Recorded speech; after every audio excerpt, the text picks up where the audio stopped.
Hey guys, welcome back to today's video. Today is Monday, July 6th, 2020, and today we're going to be talking about why Donald Trump cannot win the 2020 presidential election and why Joe Biden is the absolute favorite at this point in time over Donald Trump as the presidential election winner. Donald Trump has put himself in a very difficult position to even come close to winning his re-election bid. Now, it is going to be very difficult from this point on. A lot can change in the next 4 months, but they're not too likely to change. Yes, Hillary Clinton was ahead of Donald Trump for a very long period of time in the 2016 campaign season, but Joe Biden is out fundraising her numbers from 2016, outperforming her numbers from 2016. When Hillary Clinton became the official Democratic nominee and clinched the nomination, she had never led him by the numbers that Joe Biden currently leads Donald Trump today.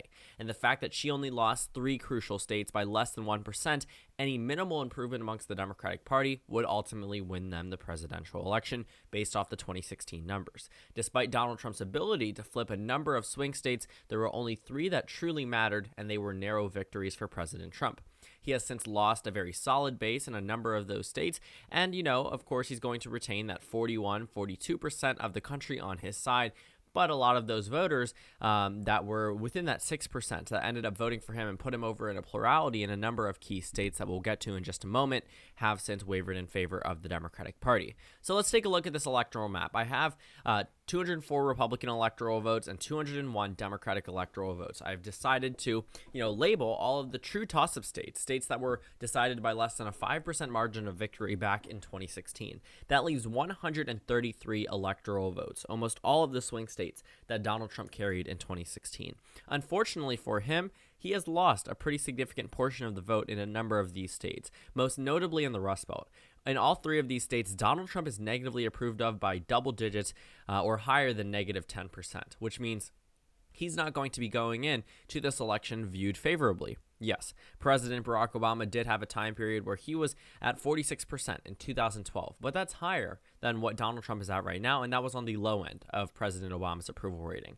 And we're going to get to a couple of points where we do need to discuss the 2012 versus 2020 comparison, because despite the Republican Party gaining over 60 seats in the House in 2010, they didn't win the 2012 presidential election.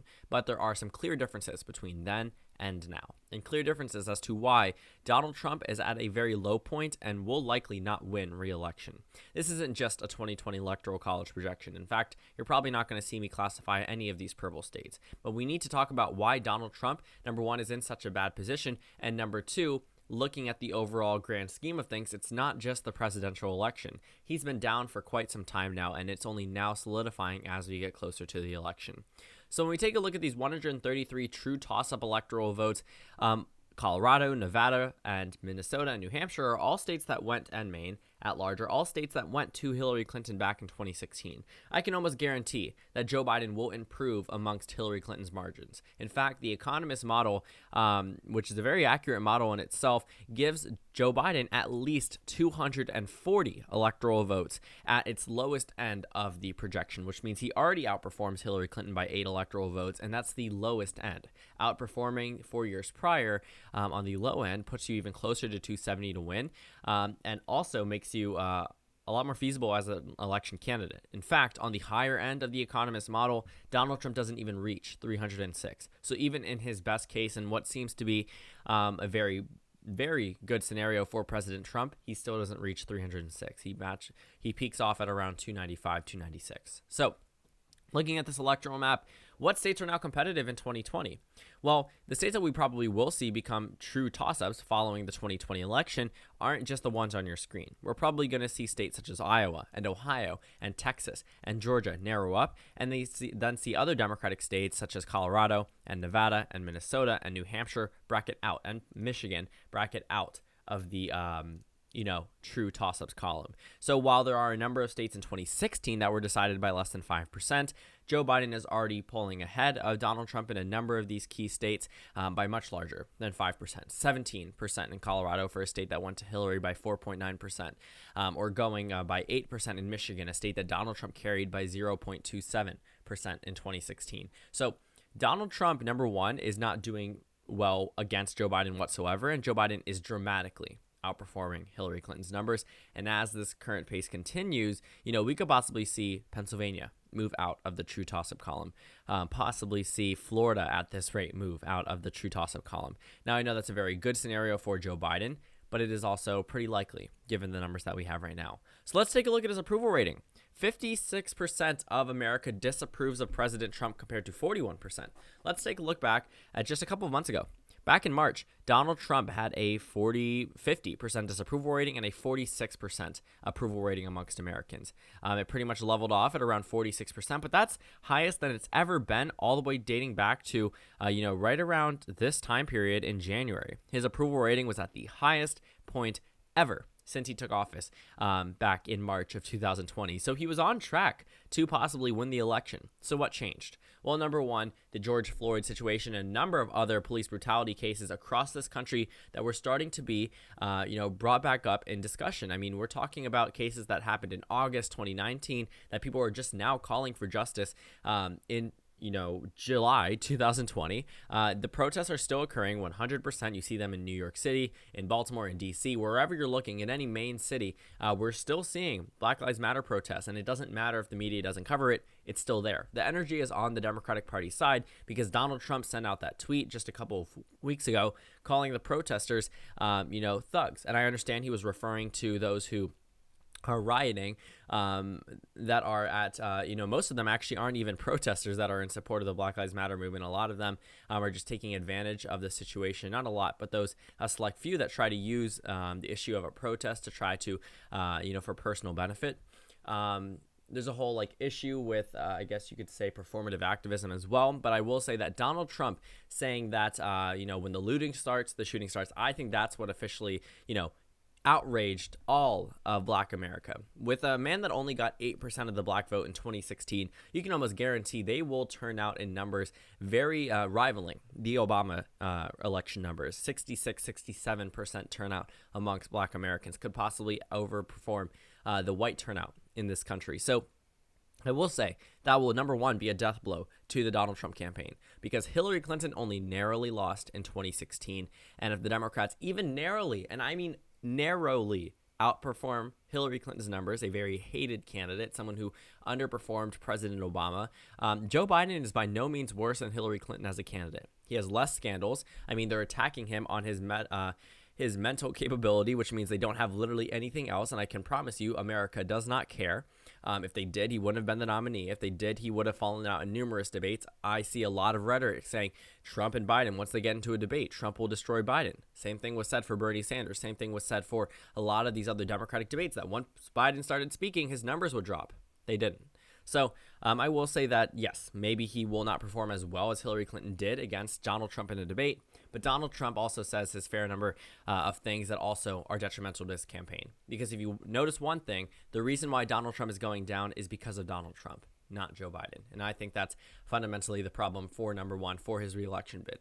Number two, we're working with a very similar America. In 2018, the Democratic Party won back the House of Representatives, which obviously is, standard with a midterm president. But I will say that the generic ballot back in 2018,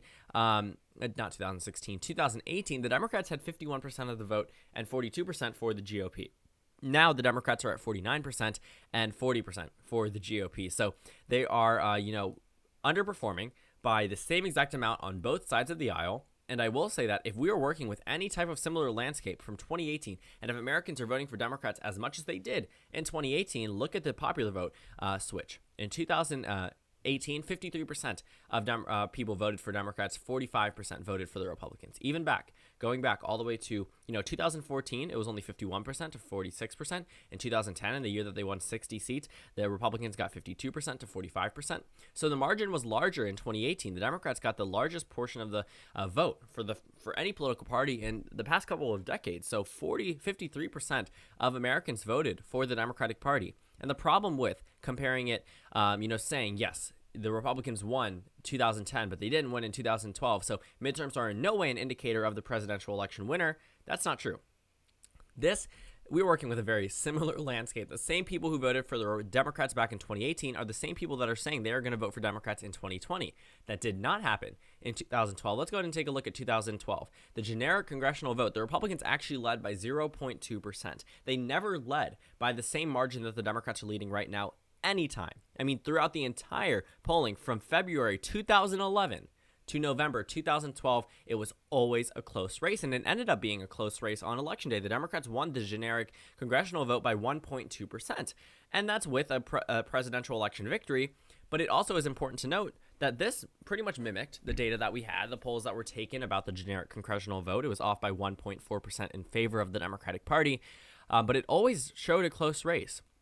There was never a time period where the Republican Party led by as large as they did in 2010. Now we're seeing the Democrats lead by exactly the same margin they led in 2018. So yes, while a midterm may not be perfectly accurate as to predicting a presidential election victor, I will say that in 2018, the numbers are being mimicked almost to a T, which means that the Democratic Party could be very well riding into a Democratic wave as they enter into the 2020 election. On top of that, 2016. Let's take a look at 2016 when Hillary Clinton led Donald Trump by 3.2% on Election Day. A 3.2% margin is nothing to laugh at. That's a very, good margin, I would say, unless it was, of course, Hillary Clinton. But if Obama had won by that margin or was up by that margin on Election Day, it would have been good news. And, her narrow loss was accompanied by a 3.2% lead nationwide. So any type of amount, let's say Joe Biden outperforms Hillary Clinton's numbers by 1% on the nationwide level, he should win those 3 states. But not only is he outperforming by just 1%, he's doing it and he's winning over Donald Trump by 9.6%. The problem with Hillary Clinton was that she was not liked. Once she won that nomination back in July 2016, she never hit 50%. Her peak was around here at 49%. She couldn't get over that majority. Joe Biden has been consistently over that 50% mark up recently. So once June 10th hit, Joe Biden has led 51%, 50% over Donald Trump, while Donald Trump's numbers dwindle down to 41, 42% of the vote. And that's almost exactly mimicking what we see on the generic race for Congress ballot, which means the Democrats are going to be voted for not only on the presidential level, but on the Senate level and the House of Representatives level, which means that the Democratic Party is at a very good position entering into 2020, and Donald Trump is at a very negative position, combined with a very horrible approval rating, nothing similar to what we saw with President Obama. Looking at a very similar landscape from 2018 to now, no real change in support amongst the American public. Taking a look at the Hillary Clinton versus Donald Trump numbers, comparing it to Joe Biden's numbers, when Clinton led by 3%, Biden leads by 10%. So that's a 7% increase when all he needs to increase is 1%, which means he's going to win by more than just Michigan, Pennsylvania, and Wisconsin at this point, but by a lot larger than that. Not only is Joe Biden leading on the national map, if you take a look at some of the other swing states themselves, looking at the numbers, let's go ahead and see some recent data out of Florida. This is Trafalgar Group. They were correct in 2016, but a lot of it was just because they had a last-minute poll that just so happened to be correct. If Hillary Clinton won, it would be completely discredited, and it's a C-minus pollster, so I'm not too trusting in it just because it was right in one specific election, a day before the election in 2 states. I don't think that it's going to be an indicator of every single state. But even if you do trust it, you could say Florida's tied and Biden wins Pennsylvania by 5. But I'm not going to go ahead and cover that. Let's just take a look. I wish they had the averages. I know they do on the 538 website, but let's go ahead and see if we can find it really quickly. So Michigan plus 9.7, plus 7.5, plus 8.1, plus 3.1 in 4 states that went for Donald Trump in 2016. Joe Biden is dramatically outperforming Hillary Clinton. Fundraising wise, her biggest fundraiser was July 2016, $65 million. Biden just got $141 million in June. She did more than double her, largest fundraising effort in 2016. So while Hillary Clinton, for sure, fundraised a lot of money in 2016, Joe Biden is doubling it and could possibly triple it by Election Day, which means he's entering in with a lot more ammunition than what Hillary Clinton came in with. So, reasons after reasons why Donald Trump, I do not think, will win the presidential election, why Joe Biden is absolutely the favorite to win the election. There's a number of other reasons that we need to discuss, but I'm trying to condense this as quickly as possible. So that's pretty much it for this video. Thank you guys so much for watching this video. Make sure to comment down suggestions below. This is actually a suggested video. Go ahead and check out my Instagram and my Twitter. Please consider subscribing on the left if you haven't already, and check out the video and the playlist that I put on your screen.